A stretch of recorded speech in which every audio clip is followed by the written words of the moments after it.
Deus amado, nosso Pai querido, estamos aqui, Senhor, em mais um dia, como sempre, começando desse jeito, sempre dizendo a mesma frase: mais um dia estamos aqui, mais um dia, Senhor, em que nós rendemos a nossa gratidão, em que nós podemos dizer o quanto o Senhor é lindo, o quanto o Senhor é grande nas nossas vidas.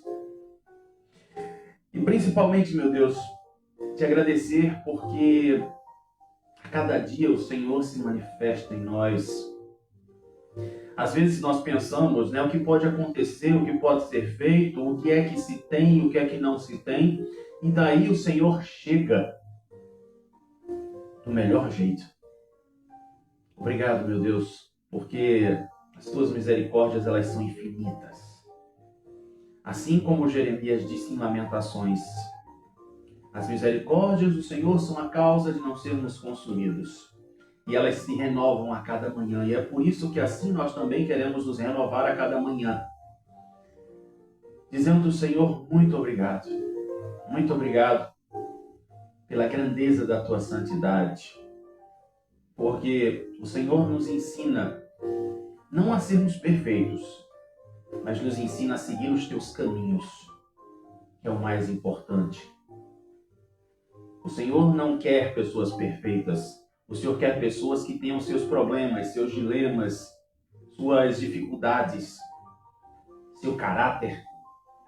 Porque o Senhor transforma, molda e renova todos os dias. Basta apenas que nós possamos dar esse lugar para que o Teu Espírito Santo possa nos moldar, possa quebrar esse vaso e possa transformá-lo num vaso de honra. Meu Deus, como sempre, eu não canso de pedir por aquelas pessoas que estão necessitadas. Acalma o coração daqueles que estão agoniados, aperreados, que estão pensando numa solução e que ela vem de Ti, meu Deus. Toma à nossa frente mais um dia. Obrigado por toda essa semana que se passou. Obrigado também por este dia em que nós possamos ter um fim de semana na Tua santa paz. Assim eu oro e te agradeço em nome de Jesus. Amém.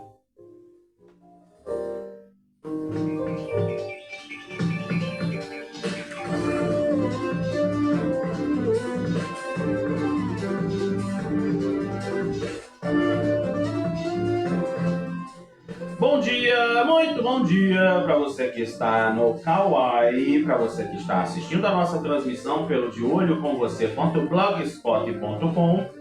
Bom dia também para você que está aí acompanhando a gente, nas plataformas digitais. Aliás, bom dia, boa tarde, boa noite, porque a gente não sabe a hora que você vai ouvir. E boa tarde para você que está na Rádio Igaraçu 87,5 e para você que está na Rádio Vitória acompanhando o nosso programa. Muito obrigado pelo seu carinho, obrigado pela nossa amizade. E como eu sempre digo, estamos juntos, viu? Hoje é sexta-feira, dia 5 de junho de 2026. Dia do ano em que estamos celebrando o Dia Mundial do Meio Ambiente. Hoje é o programa de número 97. Aliás, falando em meio ambiente, a gente viaja no tempo agora. Vamos a 1972. Quantos anos eu tinha em 1972? Eu nem era nascido. Pois é, aconteceu entre os dias 5 até 16 de junho, na Suécia, a primeira Conferência das Nações Unidas sobre o Meio Ambiente. Tá vendo? Desde lá de trás já se discutia no meio ambiente, tá vendo? Em 1983 entrava no ar pela primeira vez a Rede Manchete. Você lembra da Manchete? Eu ainda alcancei a Manchete. Infelizmente eu vi ela fechar as portas. A Manchete, ela durou até 1999. Tem um fatorzinho importante para você saber. O SBT e a TV Manchete foram as duas emissoras que ficaram com as concessões da nossa saudosa TV Tupi. Sabia disso? Você sabia que, por exemplo, aqui em Recife, a atual Rede TV, que ficou no lugar da Manchete, ela tem uma concessão própria, porque exatamente a concessão do Recife também veio para as mãos do Grupo Bloch na época, né? Sabia disso? Pois é, tu lembra, né? De Dona Beija, Pantanal, de Jaspion, Xuxa, né? Xuxa começou na TV Manchete. Pois é, minha gente. E eu preciso passar para vocês uma informação que aos 65 anos, Alfredo Bertini, ele que é o idealizador do festival CinePE, e exatamente está acontecendo na sua 30ª edição, ele faleceu vítima de complicações de uma cirurgia de transplante de fígado nesta semana. Tá? Então, nossos sentimentos, né, para a família, a esposa Sandra, que também idealizou junto com ele esse festival de cinema, e aí vai ficar a saudade, né? E com certeza o CinePE vai continuar, vamos dizer assim, né, reverberando essa memória positiva de Alfredo Bertini. Hoje é aniversário de uma pessoa que eu acho que você pode não se lembrar, mas se eu der as dicas você vai acertar. Gostou da brincadeira? Ela se chama Wanderleia Charlotte Boeri Salim. Nasceu em Governador Valadares, em Minas Gerais, em 5 de junho de 1944. E ela fez parte, vamos dizer assim, ela despontou, brilhou, junto com Roberto e Erasmo Carlos, no Jovem Guarda. Vamos dizer que esta cantora tem uma das melhores vozes do Brasil. Deu para descobrir agora de quem eu estou falando? Isso mesmo, Wanderleia. Feliz aniversário para Wanderleia. E claro, feliz aniversário para você que está fazendo aniversário hoje, está fazendo festa hoje, exatamente na sexta. Oh, maravilha, que bom demais, né, menina? Então pronto, receba todos os nossos sinceros votos de feliz aniversário. E sempre lembrando para você, viu, que o nosso melhor presente é deixar que Jesus fique aí, ó, morando na tua casa, morando na tua vida, viu? Então agora a gente segue para saber se chove ou não chove na nossa cidade.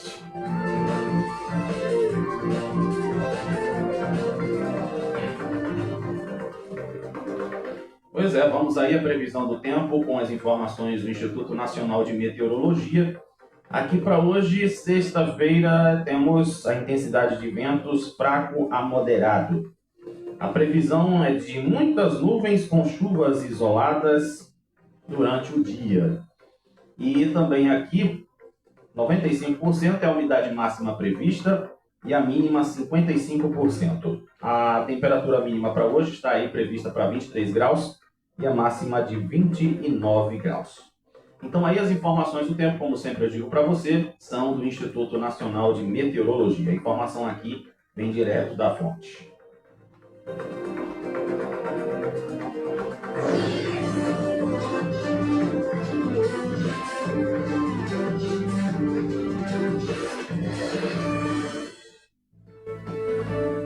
Vamos agora às manchetes dos jornais que estão circulando nesta sexta-feira. O comércio do centro do Recife resiste e busca superar entraves e problemas.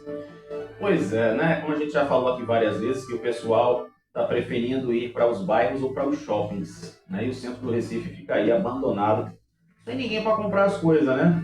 Como eu disse aqui para vocês, Alfredo Bertini faleceu de ontem para hoje, e aí a manchete nos jornais também. Zelensky pede encontro com Vladimir Putin e acordo sobre a guerra. O que está acontecendo, né? Lá entre a Rússia e a Ucrânia. Ancelotti prepara mudanças na seleção brasileira para amistoso contra o Egito. Escolha do novo embaixador dos Estados Unidos sem consulta ao Brasil amplia desgastes. E olha, tá chegando aí, né, uma frota nova de ônibus, novos 100 ônibus elétricos no Grande Recife, irão custar 3 milhões de reais cada veículo. Estas são as manchetes dos jornais que estão circulando nesta sexta-feira aqui em todo o estado de Pernambuco.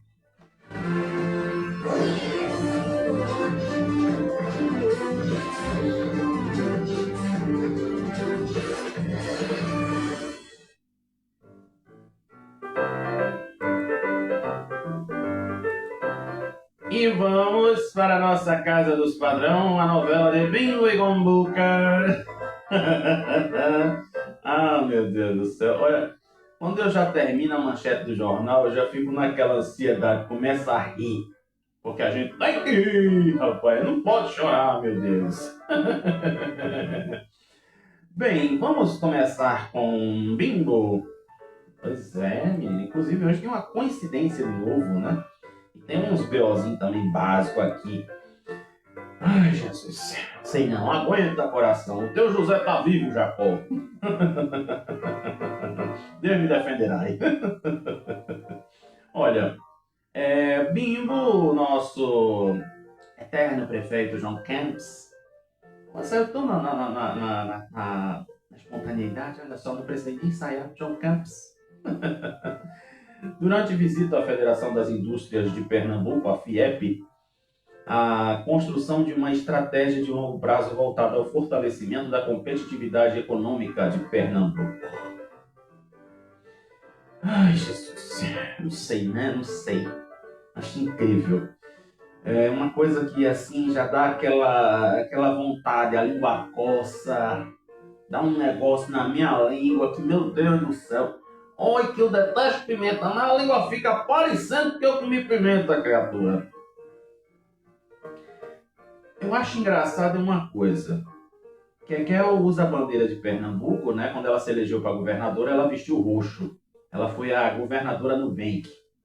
Então agora ela usa a bandeira de Pernambuco. Aí João também está usando a bandeira de Pernambuco, mas parece que é aquela coisa. Não existe um consenso entre os políticos quando se fala na questão de desenvolvimento do Estado. Vai existir sempre aquela guerrinha de dizer assim, quem fez fui eu, quem fez foi o meu partido. Mas ninguém chega para dizer assim, nossa, nós fizemos por Pernambuco, existiu uma união em relação ao nosso Estado. O governo, o poder legislativo, o poder judiciário, a sociedade, mas sempre vai existir o eu. Eu faço, eu tenho, eu faço, né? Eu tenho. Vou dizer de novo. Eu faço, eu tenho. Simples assim, né? Em encontro com empresários e representantes do setor produtivo, ele destacou a necessidade de aumentar os investimentos em infraestrutura, qualificação profissional e logística para preparar o Estado para os desafios econômicos dos próximos anos. E durante o debate, ele afirmou que a reforma tributária exigirá maior capacidade de planejamento dos estados para conseguir investimentos e a geração de oportunidades. Ele ainda disse que a formação de mão de obra qualificada deve ocupar papel central nessa estratégia. Aí eu vou ter que dar um ponto a Johnny pelo seguinte, né? A Prefeitura do Recife, ela tem cursos profissionalizantes, sempre abre vagas para novas oportunidades de profissionalização, seja para ser empreendedor, seja para se conseguir uma vaga no mercado de trabalho. Isso aí a gente dá o braço a torcer, tá? Isso aí a gente tem que dizer assim, não, realmente ele faz, tá? Não posso dizer assim, não, porque a conversa dele é demagogia. Você lembra dessa palavra, demagogia? Engraçado que não estão usando mais, né? Porque eu não sei. Mas, eu agora deu o tilt aqui na minha cabeça, acho que é porque eu falei da TV Manchete, né? E bateu aquela saudade. Mas, gente, tem um BOzinho aqui. Você lembra que a gente falou que Miguel, ele poderia se candidatar independente? Aí agora tá rolando a festa lá dentro da União Progressista. Eita, Lele, tá vendo, Kawai, como é que as coisas pegam? Pois é. Tá vendo como é bom a gente falar de política? O deputado federal Eduardo da Fonte e o ex-prefeito de Petrolina, Miguel Coelho, ambos pré-candidatos ao Senado pelo Estado, estão condenados a se acertar para que a Federação União Progressista possa subir no palanque de Kekel nas próximas eleições. Especialistas em legislação eleitoral, eles explicaram ao blog do Jamildo que a tese de candidatura avulsa, defendida por Miguel Coelho, não pode avançar. Isso porque, quando um partido ou federação coliga para governador do estado, coliga para senador também. Como eu disse ontem, tudo culpa de Dudu. Você acredita nisso? A culpa é minha, porque eu inventei de sair da aliança de Kekel e depois eu voltei. E nesse tempo todo Miguel tomou o lugar. E aí? Como diz, né, o pessoal aí no meio da rua, né? Na bocada, né? E aí? Agora? Que BO, hein, gente? E as fontes aqui do blog do Jamildo explicaram que o Tribunal Superior Eleitoral nunca aprovou a possibilidade de chapas cruzadas nas eleições. Tá vendo que eu estou dizendo que federação não dá certo? Quando existe o tal do eu quero, não dá certo. Imagine, por exemplo, né? Tá aí a federação do PSOL, PV e PT. Então o PT não pode lançar uma candidatura avulsa sem passar pela convenção dos três. Viu? É um trisal, né? No caso aqui, né? Porque aí no caso do PP com a União é um casal. Então o casal não pode ter divergência. E no trisal também não pode ter divergência. Entendeu o negócio? Pois é. Aí sabe o que é que acontece aqui nessa história? Bem, no jurídico, o ponto principal é que a candidatura avulsa sugerida por Miguel Coelho privaria a governadora de usar o importante tempo de TV e inserções publicitárias da federação. Por conta disso, aliados do palanque do governo torcem para que os dois caciques se entendam. E pelo que eu tô vendo, Dudu não vai ceder. Eita, rapaz, como é bom, né? A gente estudar psicologia, a gente estudar inteligência emocional, aí a gente também estudar magistério, né? Porque a gente já sabe, né, o que está acontecendo. Se o próprio PP exigiu tudo de Kekel, sabendo que saiu, ela ainda deu essa oportunidade de voltarem para a chapa, para a aliança. Aí agora, né, Eduardo da Fonte quer, porque quer sentar na janela. Tá dando para me entender? Fica complicado. Sabe aquela coisa assim do divórcio? Vamos imaginar aqui um divórcio agora, uma separação, né? Eu sou casado, mas eu não aguento mais a feliz da minha mulher. Eu quero separar, pelo amor de Deus. Aí separa. Tá tudo certo, tá tudo documentado. Já saiu, né, o desquite, aí cada um já está com a sua certidão de nascimento de novo, livre para voar, mas só que de repente a mulher se arrepende do que fez. Aí diz assim, não, eu quero voltar para ele, ai como eu amo ele, meu Deus do céu, me arrependi. Eu estava tentando outro relacionamento, mas é ele que eu quero. Aí vai casar tudo de novo. É isso? É o que está acontecendo aqui. Você está me entendendo? Que coisa simples, né? Você vê, uma pessoa provoca uma confusão dessa. Vamos ser sinceros.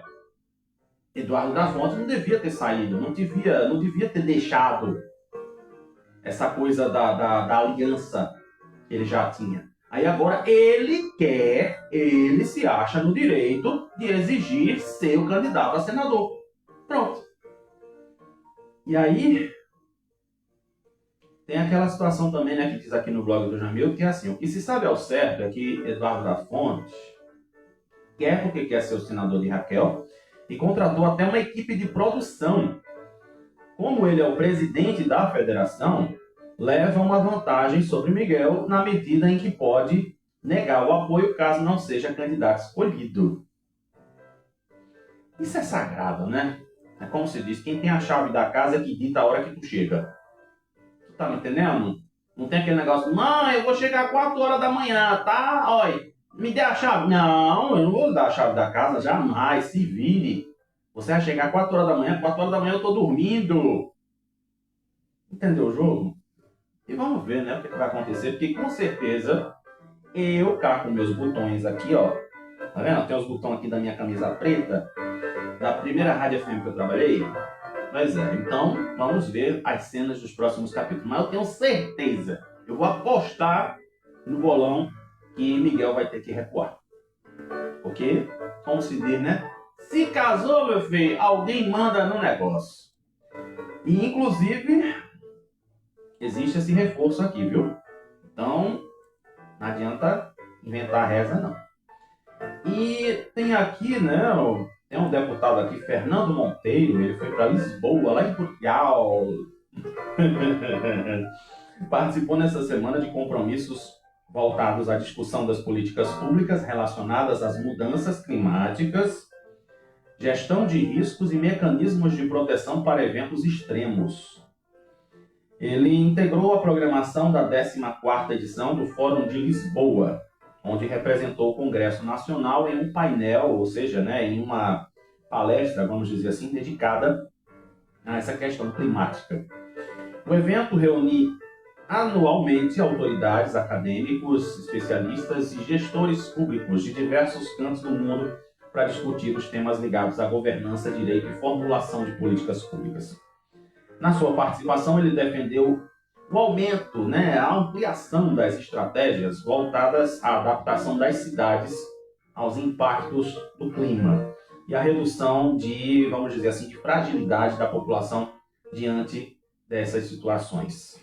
A gente sabe, né, que o pessoal precisa, aproveitando que hoje é o dia do meio ambiente, vamos criar vergonha na cara, né, minha gente, pelo amor de Deus. E as próximas chuvas o pessoal saiba o que está fazendo. E existe aqui, minha gente, uma coincidência. Tanto o nosso prefeito Harry Potter quanto o Kekel receberam representantes do Unicef e falaram sobre as políticas da infância no Recife. Porque infância não é só, né? No caso aqui foi o prefeito que ele falou da cidade e Kekel falou aqui do estado. Inclusive, tem um negocinho bom aqui, sabe o que é? Vai estar aberta aí a licitação para o habitacional na antiga vice-governadoria, após impasses com o Tribunal de Contas. Olha só, imagina fazer um habitacional em Santa Mara, perto do Shopping da Carona. Eita, lele! Aí como é que vai ser esse negócio, né? Pois é. A Companhia de Obras e Habitação, SEAB, publicou no Diário Oficial de ontem um novo aviso de licitação para a construção do habitacional Frei Caneca, que vai estar ocupando o prédio da antiga vice-governadoria. E a vice-governadoria, onde fica a Priscila, fica lá no Recife Antigo. E o valor máximo será de 10 milhões de reais nessa licitação e acontece em paralelo com o projeto da creche escola, que também vai ficar no antigo prédio. O edital de processo licitatório número 46 de 2026 normaliza a contratação de uma empresa de engenharia para erguer 3 blocos de edifício multifamiliar. E essa nova licitação aconteceu depois que Kekel assinou a primeira ordem de serviço para o habitacional em fevereiro de 2025. Como se diz, né? A gente teve esses problemas todos aí da LOA, né? Então realmente deu uma travada em muita coisa. E tem um negocinho aqui que é importante que você saiba. Pois é, ainda estamos no tempo aí, aqui eu vou precisar falar essa informação para você. Você sabe que existe o tal do fundo eleitoral, né? É um dinheirinho que os candidatos gastam, aliás, que os candidatos gastam, mas antes recebe do TSE, precisa prestar contas, precisa fazer tudo que for relacionado aos gastos da candidatura ou das candidaturas. E o TSE divulgou na quarta-feira a distribuição dos 4 bilhões de reais, vamos dizer assim, né? Vamos arredondar 5 bilhões, né? Que é 4,9, então arredonda 5, fica mais fácil para fazer a conta, reservados no orçamento do Fundo Especial de Financiamento de Campanha para 2026. E nesse cenário político, aqui em Pernambuco, os 3 grupos partidários que concentram os maiores volumes de recursos seguirão caminhos opostos e atuarão em 3 posições diferentes na disputa pelo governo. É isso mesmo que tu ouvisse. Com a eleição de até o momento apenas 3 pré-candidatos e 2 altamente polarizados, assim diz aqui o blog do Jamildo, a disputa em Pernambuco vai ficar marcada entre 3 posições. Os que apoiam a continuidade de Kekel e os que desejam, anseiam desesperadamente, ansiosamente, que João Campos assuma o governo. E tem um negocinho aqui, viu? Um negocinho aqui. Ainda tem Ivan Moraes pelo pessoal Rede. Então diz aqui, olha, o mais importante é a gente saber quanto cada um vai ganhar para fazer campanha. Vamos lá.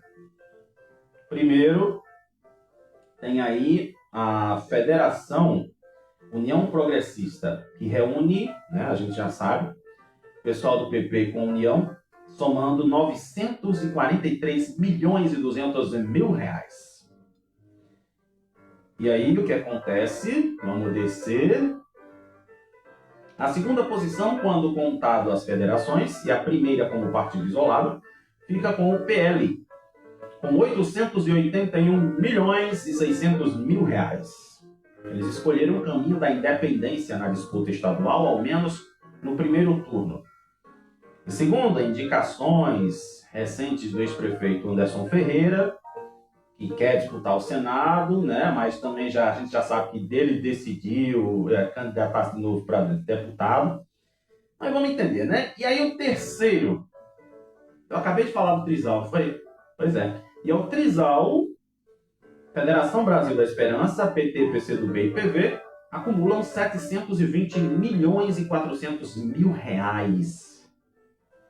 Agora, não caia na conversinha de dizer assim: ah, porque eu sou candidato, sabe como é que é, né? A gente é independente, nós precisamos da sua contribuição, nos ajude a desenvolver a cidadania, que não sei o quê. Não caia nessa conversa. Não caia.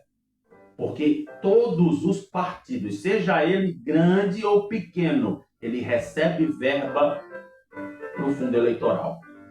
Viu? Então, não venha com esse negocinho de dizer assim: ah, não, mas é porque assim, assim, assado. Não, nada disso. Sabe quanto é que o partido que vai ganhar?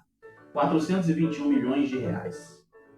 E por incrível que pareça, o PSB está na 12ª posição nessa lista aqui dos partidos e vai receber 152 milhões de reais de fundo eleitoral. Eita, Lelê, o bicho pegou, né? Pois é, mulher. Tá vendo? Tá aqui, ó. Federação União Progressista, PL, Federação Brasil da Esperança, o PSD está em 4º lugar, né? O MDB com 400 milhões, Republicanos 348. Mas aí existe aquela coisa, né, gente? Que é o seguinte: os partidos da aliança de João Campos, eles também vão ter que chegar junto no negócio, né? Então, não vai ficar só os 150, não. Tem, por exemplo, aqui, ó, Republicanos, né? Tem, deixa eu ver outro aqui, o PDT, a Federação do Pessoal não, né? O pessoal está independente. Mas aqui existem os outros partidos que com certeza vão ter que chegar junto de João Carlos, certo? Para a gente entender agora como é que funciona esse fundo eleitoral. Após o depósito do montante total para cada diretório nacional, esses partidos irão aprovar um plano de metas e critérios de distribuição desses dinheiro. O documento vai estabelecer a porcentagem que cada diretório estadual recebe e quais candidaturas vão ser prioridade para ganhar mais. Deu para entender o negócio? Pois é. Então, fica aí esclarecido para você entender como é que funciona esse negocinho aí do dinheiro do fundão, viu? Então não caia na conversa de dizer que você tem que apoiar esse pessoal dando dinheiro não, tá? Por favor, pelo amor de Jesus. Saiu pesquisa aqui, mas engraçado é que assim, né? Paraná Pesquisas cancela levantamento eleitoral para governo de Pernambuco e Senado. Menino do céu, que negócio é esse, hein? Foram ouvidos aí 1.600 eleitores para a gente poder fechar a nossa novela muito bem nessa nossa sextou. E diz aqui, né? Vamos ver logo os números, que para mim é o mais importante. A gente vai correr quanto tempo aqui. Que na disputa de Senado seriam avaliados Anderson Ferreira, Carlos Santana, Eduardo da Fonte, Fernando Eito, Gadelha, Humberto Costa, Marília, Miguel, Paulo Rubem, tudo na ordem alfabética. Pois é, aqui, rapaz. Segundo as informações registradas no TSE, o estudo teria nível de confiança de 95%, margem de erro de 2,6%. Engraçado que eu não estou vendo aqui os números, né? Que é o mais importante aqui. Ah, tá, entendi agora. A pesquisa, deixa eu ver aqui, de acordo com o registro, a coleta de dados seria realizada entre 3 e 5, ou seja, seria quarta, quinta e hoje, com entrevistas presenciais junto a 1.500 eleitores. Essa pesquisa, literalmente, ela está meio que cancelada. É exatamente diz aqui, ó. Nós cancelamos porque vamos fazer o campo da terça, quarta e quinta, mas não vai conseguir fazer porque outras demandas atrasaram, diz o diretor aqui do Instituto de Pesquisas. Então vamos ver, né? Eu não sei se aconteceu algum problema lá, né? Que também pode ser ou não, mas tudo pode acontecer. Depois a gente vai dar uma olhadinha quando essa pesquisa sair. Você sabe, né? Eu sou inimigo de pesquisa, mas fazer o quê, né?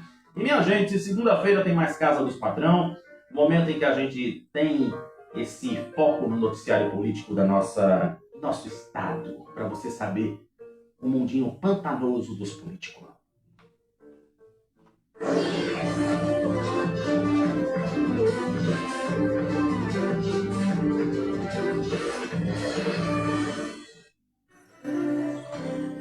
Pois é, vamos dar uma olhada na cidade, lembrando, né? Melhor falar dos políticos do que dos artistas. Com certeza. Ai, Jesus Cristo, olha, sei não, viu? E tem um negocinho aqui, né? Já que nós falamos sobre Pojuca ontem, hoje é o dia de falar do nosso estado. Pois é, rapaz. Diz aqui que encerramos os 5 primeiros meses de 2026 com menores índices já registrados de atentados violentos contra o patrimônio e também relacionados à vida. Desde o início das respectivas séries históricas monitoradas pela Secretaria de Defesa Social, as informações foram divulgadas pelo governo do estado e apontam a redução tanto na questão de patrimônio quanto em relação à vida, em comparado com 2 anos anteriores. Entre janeiro e maio deste ano, foram contabilizados 8.070 ocorrências de episódios relacionados a patrimônio. O menor resultado dos 16 anos.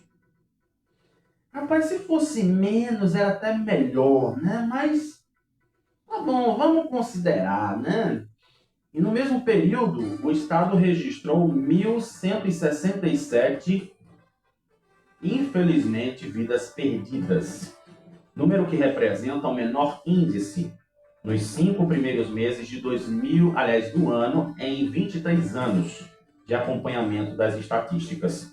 De acordo com a Secretaria, a redução dos crimes patrimoniais foi de 40% em relação a 2025, quando foram registrados 13.575 casos.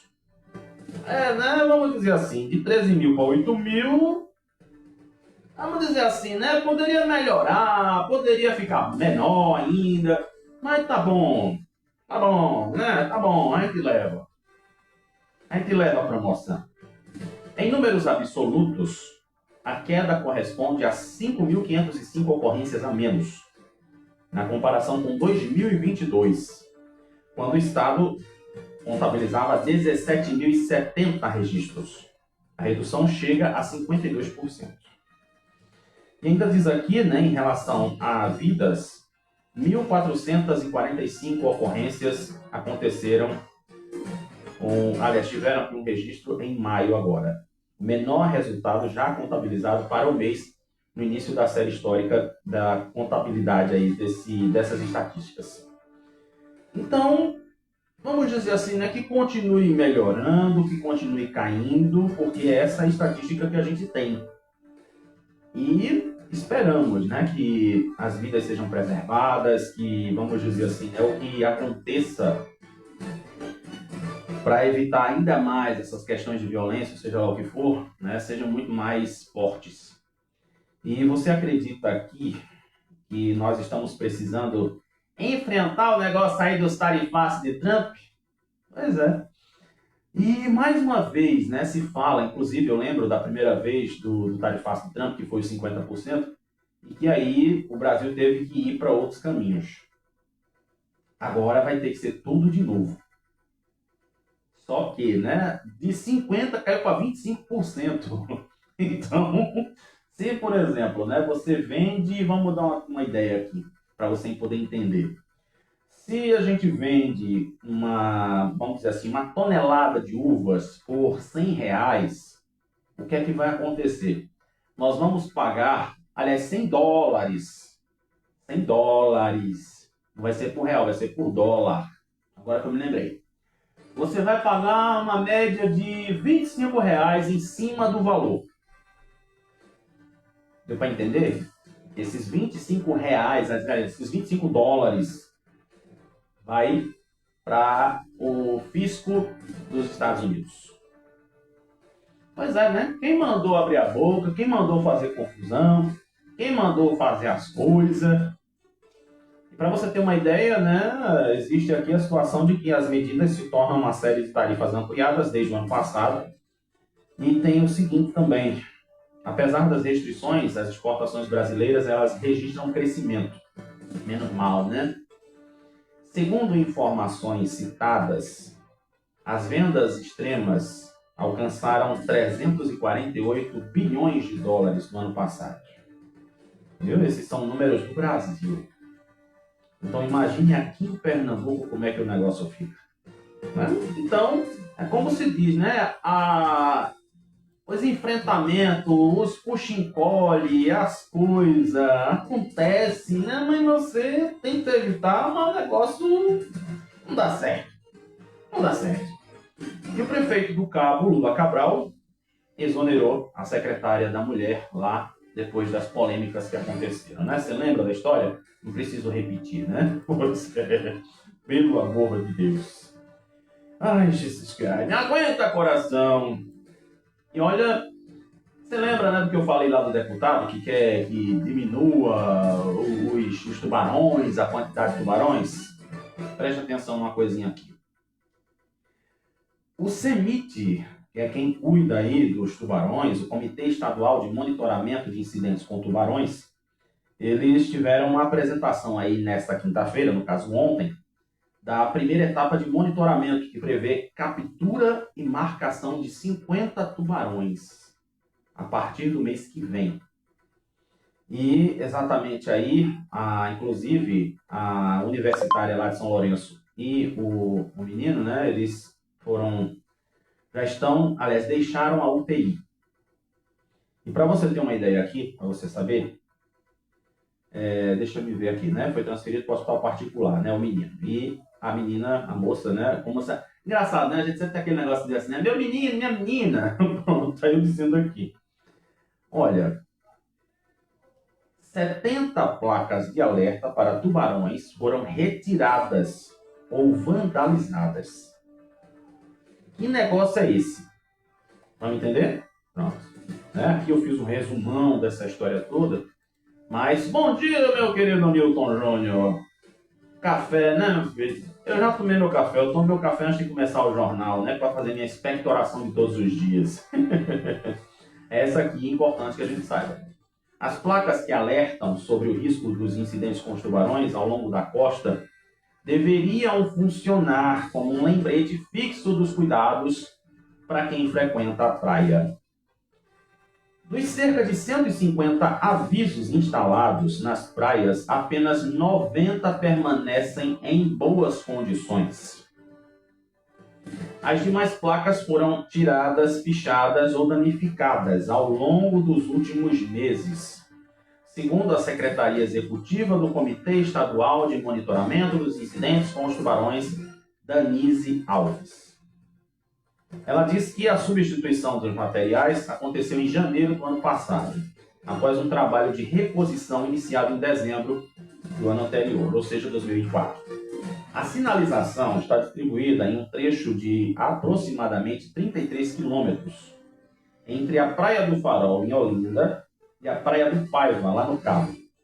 Áreas consideradas de atenção para os incidentes com os tubarões. Além de alertar para o risco, as placas trazem orientações de segurança para os banhistas. Informações sobre correntes marítimas, quedas bruscas no fundo do mar, presença de rochas, E também recomendações para evitar o banho em situações de maior risco, como a maré alta, água turva, mar aberto ou quando o usuário estiver sozinho ou sob efeito de álcool. E diz aqui ainda que a destruição da sinalização preocupa os pesquisadores que atuam no monitoramento e na educação ambiental relacionados à convivência entre nós, enxeridos, e os tubarão que estão lá na casa deles. Eles dizem aqui, né, o pessoal da pesquisa. A prevenção depende de uma atuação conjunta entre o governo, universidade e sociedade. A bióloga e pesquisadora do projeto Protuba, Mariana Peixoto, destaca que as placas representam apenas uma parte da estratégia mais ampla da gestão de risco construída ao longo dos anos. E daí, quer dizer, né, se as placas estão lá, se as placas não estão lá, meu Deus do céu, eu não sei até onde a gente vai no mundo da ignorância e da petulância, vamos dizer assim, né? Que petulância num negócio desse quer dizer o quê? Mas, rapaz, tu sabe que tá errado, mas quer fazer. Deu para me entender? Pois é. E a gente tinha falado, né, sobre a questão aí do embutimento lá, do Recife Antigo, dos fios, tudo, e sabia que tá dando um BOzinho lá? Pois é. Agora eu entendi por que tinha umas coisas meio estranhas ali no bairro, quando a gente desce do ônibus, né, ali na Guararapes.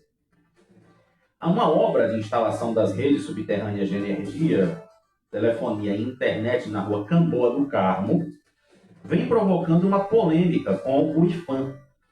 Você sabe quem é o IPHAN? Já ouviu falar no IPHAN? Não, né? Ah, sobra para mim dizer, mas não tem problema não que eu digo para você, eu sei o que é o IPHAN. O IPHAN é o Instituto de Patrimônio Histórico da cidade. Então, tem certos lugares da nossa cidade que são antigos, são preservados, e quem cuida dessa preservação é o IPHAN. Tipo a Sinagoga das Américas, o Recife Antigo, algumas edificações lá daquele tempo que minha avó nem era nascida ainda. Então, o IPHAN é quem guarda, quem resguarda, quem protege essas edificações. Então, tudo que você tiver que fazer, tipo, a gente vai fazer uma pintura, tem que passar pela aprovação do IPHAN. E ainda tem uma coisa, você tem que fazer uma pintura ou uma reforma que seja de acordo com o que está lá registrado no IPHAN. Você não pode mudar as características do espaço. Deu para entender agora, né? Você sabia, né? Ah, o de olho com você o negócio é diferente, meu amor. Isso, como eu já falei aqui, né? A nossa proposta é que você entenda o que está acontecendo. Não é deixar você com mais dúvida. E mais do que isso, no atraso da conclusão do serviço, gerou irritação por parte dos comerciantes lá do local, que viram a redução das vendas devido à dificuldade de acesso por parte das pessoas. Alguns deles chegaram a sofrer quedas na calçada esburacada pela obra. Imagina, né? Imagina a situação, os BO, né? E o IPHAN autorizou o fechamento das valas já abertas na obra, iniciada no mês passado, até que toda a documentação necessária seja encaminhada e analisada pelos setores técnicos competentes. O fechamento das valas visa não prejudicar a circulação das pessoas e também comerciantes e funcionários das lojas, ouvidos pela reportagem do Diário de Pernambuco, disseram que pelo menos 10 pessoas se acidentaram por lá. A Prefeitura do Recife informou que as escavações estão temporariamente suspensas até a conclusão desse relatório sobre as escavações, que seria um documento de caráter arqueológico para detalhar os materiais que já foram identificados no local. A gestão também afirma que as valas abertas foram fechadas por medida de segurança. Porém, em imagens enviadas pelos comerciantes ao diário, é possível ver que os entulhos que estavam espalhados pela rua foram deslocados para frente de lojas e não estão funcionando, com alguns buracos permanecendo abertos. Imagina, meu Deus do céu, para fazer esse negócio de embutir os fios e tudo, tá dando esse BO todo. Imagina se não tivesse, hein? Diz aqui, né, que o bolso dos comerciantes lá na Camboa do Carmo estão sendo impactados pela obra. Infelizmente, como se diz, né? Sempre tem alguém para pagar o preço das coisas. E, infelizmente, o comércio é quem está passando por esta, vamos dizer assim, situação toda, né, de constrangimento. E, nossa, pelo amor de Deus, pense numa coisa chata, que é essa coisa de buraco, de obra, pelo amor de Deus, né? O pessoal de Camaragibe é que está passando por isso, principalmente a questão lá, né, da reforma e do que foi falado em relação às obras lá, né, da Cidade da Copa, da Arena, tudo de novo. E, aliás, né, o pessoal lá em Camaragibe, inclusive falando nisso, vai ter que se contentar com a suspensão da linha Viana até Camaragibe. Meu Deus do céu, estão fazendo as obras lá, né? Fazer o quê? E, enfim, minha gente, tem coisas e coisas que estão acontecendo e podemos dizer, ah, rapaz, agora que eu me lembrei aqui, me lembrei!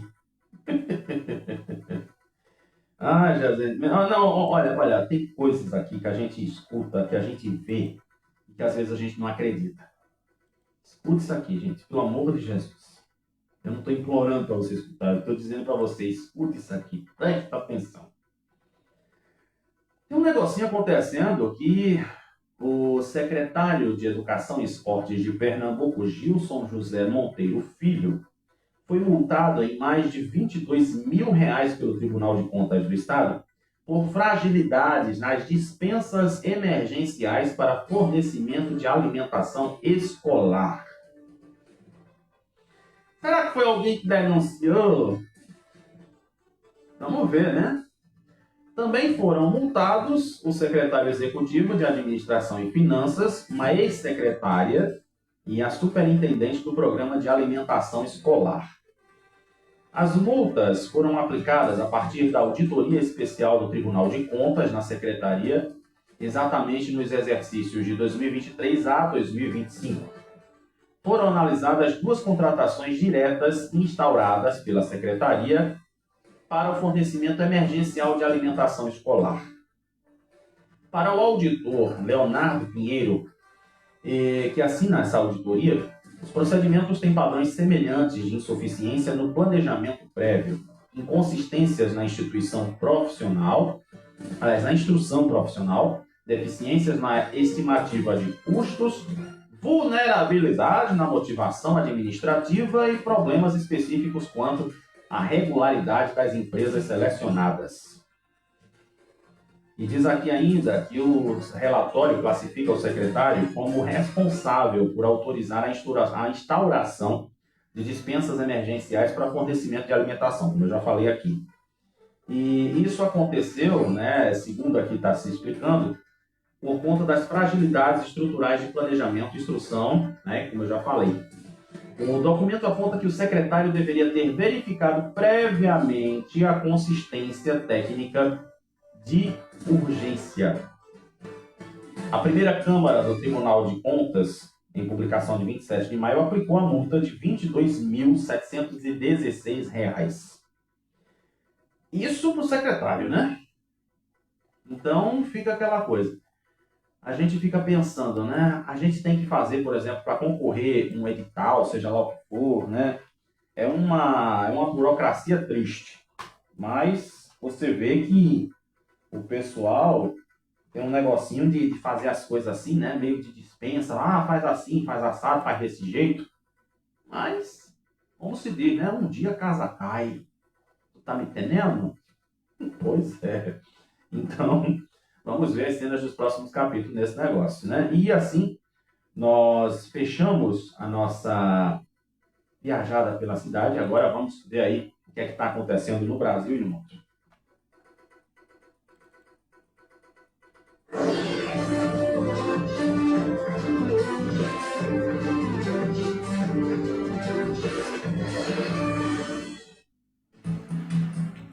E a chuva chegou a chuva! Meu Deus do céu, menino, eu estou até pensando aqui. Olha, em relação ao STF, o ministro Edson Fachin, ele autoriza a Advocacia Geral da União a defender Alexandre de Moraes em processo lá nos Estados Unidos. Esse? Meu filho, mas tá brincando, né? Pois aí você sabia, né, exatamente que Estamos aí, ontem foi dia de Corpus Christi e Pernambuco não dá tanto valor nessas coisas todas, mas o pessoal no Brasil, né, eles fazem muito isso. Mas ainda assim, teve uns resistentes aqui que conseguiram fazer os tradicionais tapetes. E o Corpus Christi ele é uma das datas mais importantes da Igreja Católica. Ele exalta a presença viva de Cristo através da Eucaristia com a celebração da Santa Missa, seguida de procissão pública com o Santo Sacramento. E durante todo o dia, né, tivemos aí várias manifestações em todo o Brasil, e aqui ainda teve. E o pessoal ainda resiste, viu? Os católicos mesmo, do pé roxo, eles resistem.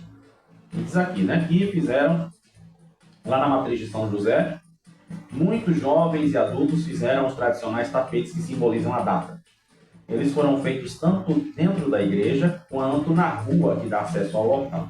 Ao final, a rua ganhou um novo visual, toda colorida, né? E aí, durante todo o Brasil, a data acontece exatamente 60 dias depois do domingo de Páscoa, sempre na quinta-feira seguinte ao domingo da Santíssima Trindade. A escolha do dia da semana não é por acaso. Ela remete à Quinta-feira Santa, data em que Jesus instituiu o sacramento da Eucaristia durante a última ceia com seus apóstolos. Lindo demais, né? A gente vê essa dedicação do povo católico, do povo cristão, né? Dessa coisa de realmente, nossa, como é bom exaltar Jesus Cristo. Meu Deus do céu, é uma benção. E olha, tem outra coisinha aqui, rapaz. Os deputados da base de Lula, sabe o que está acontecendo? Eles vão ter que correr, né, contra essa coisa toda aí de Donald Trump. E olha, a comitiva lá, viu, lá para Brasília. Deputados federais da base do governo Lula viajaram aos Estados Unidos para se contrapor à articulação da família Bolsonaro junto à Casa Branca e pedir ajuda da oposição ao governo Trump contra o tarifaço. A viagem acontece cerca de 10 dias após Flávio Bolsonaro se reunir com Trump em Washington. Meu Deus do céu. Eu não sei porquê. Fala Donald Trump e começa a rir. Meu Deus do céu. Depois de ter capitalizado em cima de outra decisão do governo americano, que passou a classificar as duas maiores facções, né, que a gente já sabe, Flávio Bolsonaro também agora tenta se livrar do desgaste de ser associado a mais um tarifaço com digitais da sua família. Quem foi para lá? A comitiva de Lula foi o seguinte: Pedro Zay, de Santa Catarina, líder do PT na Câmara, Jandira Fegali, André Janones, Pedro Campos, olha, coisa boa, né? Foram lá maiar o pau em Bolsonaro. E diz aqui, eles levantaram informações públicas, reportagens, documentos e bases de dados para pedir aos democratas ajuda na investigação da suposta rede meio estranha lá nos Estados Unidos, vinculada a Daniel Porcaro. Engraçado, né? Pois é, os caras agora, como se diz, né? Quer tirar o seu da reta para botar a culpa em Bolsonaro, mas eu tô tentando entender, mas eu tô tentando explicar. E ainda tem outra coisa aqui relacionada a Trump. Isso, mas meu amigo, fazer o quê, né? E existe aqui a situação de que a Câmara dos Estados Unidos aprovou um projeto para limitar os poderes de Trump. Você lembra? E nós falamos, né, que o pessoal lá quer que Trump acabe com a guerra, aquela coisa toda. Mas está reforçado isso aqui e foi publicado ontem pela imprensa dos principais veículos de comunicação do mundo inteiro. Então, vamos falar agora da história dos meninos, né? Pois é, rapaz. Tem esse negocinho aqui, que inclusive, deixa eu me ver aqui. Isso, achei a matéria. Hoje a gente traz. Hoje a gente vai falar do álbum da Copa, criatura. Olha que coisa bonita, gente. O álbum da Copa vira ferramenta terapêutica e figurinhas ajudam as crianças neurodivergentes. Aqui eu faço questão de falar. O futebol e a Copa do Mundo são os temas muito familiares para as crianças, né? E para os jovens, enfim, para todo mundo.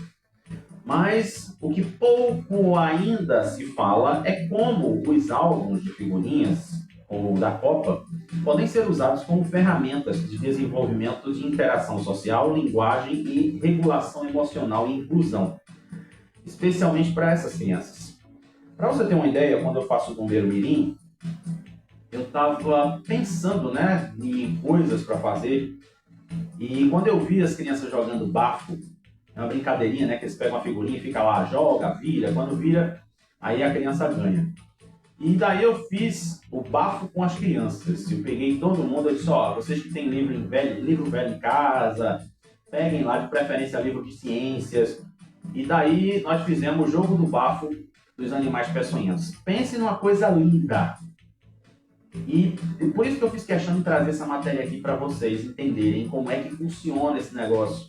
Isso mexe com o cérebro das crianças, que é muito bom. As atividades de colecionar, organizar e trocar figurinhas podem trabalhar de forma leve e acessível habilidades como dentro e fora da terapia, estimulando funções cognitivas, sensoriais, no caso, né, e sociais. Aí, no caso do álbum, a ferramenta está especialmente no seguinte: é o maior da história, com 980 figurinhas, o que reforça ainda mais o seu potencial como recurso lúdico e terapêutico. Quem disse isso foi a pedagoga e sócia da clínica Mundo das Aprendizagens, Elizabeth Souza. Ela disse que o álbum pode ser trabalhado como ferramenta para as crianças em tipo organização e categoria, separar por países, cores e números, flexibilidade cognitiva, lidar com repetidas figurinhas, esperar a troca, comunicação visual, você troca comigo, negociação, turnos de conversa. E a tolerância à frustração. Rapaz, essa é que tá difícil de se trabalhar, né? Tanto para quem é neurodivergente quanto não, né? Porque de repente você vai dizer assim, poxa, tá faltando aquela figurinha tal, eu não consigo. Então, fica a dica para vocês, né, aproveitando o fim de semana, para estimular as suas crianças, para fazer esse trabalho de sensorial, que é muito bom. É muito bom. Isso eu garanto para vocês, como é lindo você poder fazer esse trabalho com as crianças e ver o quanto que eles podem ainda se desenvolver mais. Né? Você vê que as crianças, elas que são as neurodivergentes, o máximo que elas têm, gente, elas precisam de atenção. Simples assim. E quando você começa a estimular essas coisinhas nelas, gente, eu vou dizer para você, ó, elas voam pro alto mesmo, tá? Não é somente uma coisinha baixa, não. E tem um desenvolvimento muito bonito nessas atividades. Fechamos aí o nosso noticiário nacional. Vamos dar uma olhadinha agora nos esportes.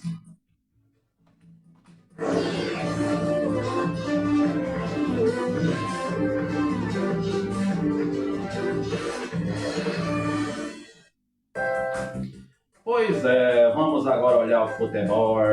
Isso, inclusive, olha, que coisa boa.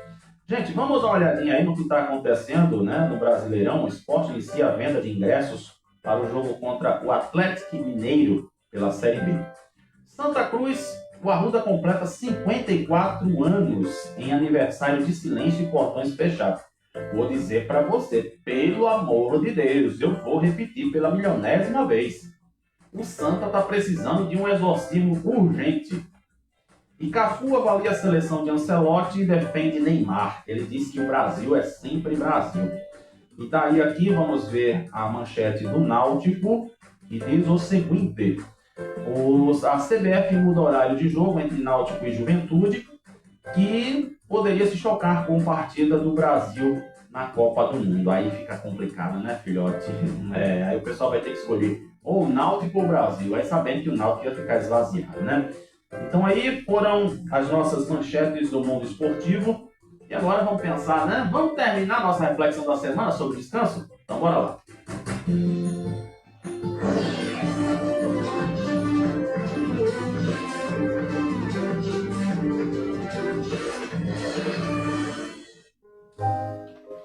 Pois é, minha gente, vamos concluir aí a nossa análise sobre o descanso. Tá gostando de aprender sobre o descanso? Pois é, né? Principalmente essa coisa do descanso sensorial. Nossa, meu Deus do céu. Aí é que eu estou mais ainda colocando em prática. Hoje nós vamos falar sobre o descanso social. Mas que negócio é esse, Xavier? Descanso social? Descanso espiritual a gente conhece, né? Mas vamos lá para o descanso social. Ele avalia suas relações, priorizando conexões profundas com pessoas que lhe apoiem, vamos dizer assim, que você se sinta bem. Sabe aquela coisa de dizer assim, hoje é dia que eu quero ir, pronto, por exemplo, eu vou usar a minha vida. Hoje eu vou ligar lá para os meninos, para meus amigos, para saber se eles estão em casa. Se eles estiverem em casa, aqui ó, vou. Você vai estar ao lado de pessoas que você gosta, que você se sente bem. Você vai esquecer de trabalho, você vai esquecer de estresse dos ônibus, das idas e vindas, da violência. E você vai estar ali somente com aquelas pessoas com quem você gosta. Você entendeu?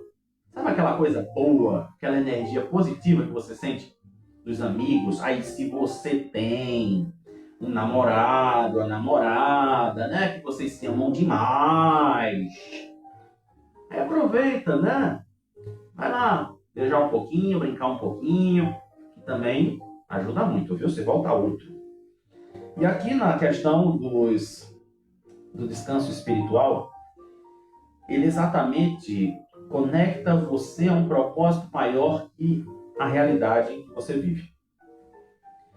Ele é alcançado através da fé, da oração, da meditação, gratidão ou simplesmente passando um tempo em contato com coisas boas, de preferência a natureza. Falando em praia, né, hoje assim eu não me vejo mais dentro de uma praia tomando banho que nem um peixe. Sim, se eu for para a praia, eu estou precisando ir de novo, né, depois, a última vez que eu fui na praia foi em João Pessoa, na Paraíba. E ali o que é que acontece?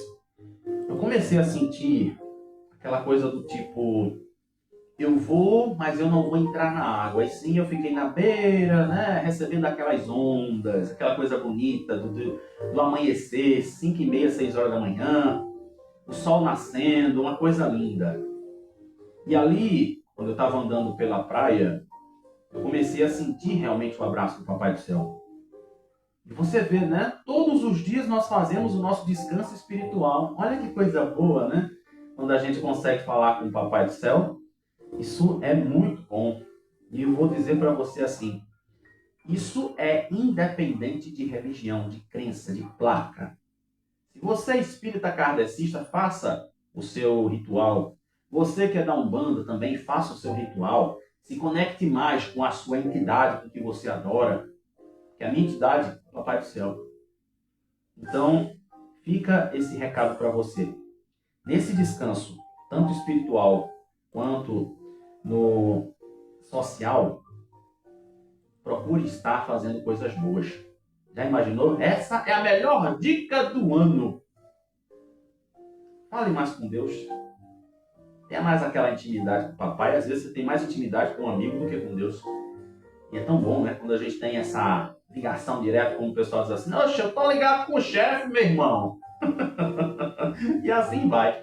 Então, que bom que nós fechamos essa nossa semana falando sobre os descansos, os 7 tipos de descanso, que foram enumerados aí pela médica Sandra Dalton Smith. Gostou dessa série? E aí, vai botar em prática? Vai? Deus queira que sim, né? Meu filho, a gente não é de ferro não, a gente precisa descansar um pouquinho, viu? Pode ter certeza disso.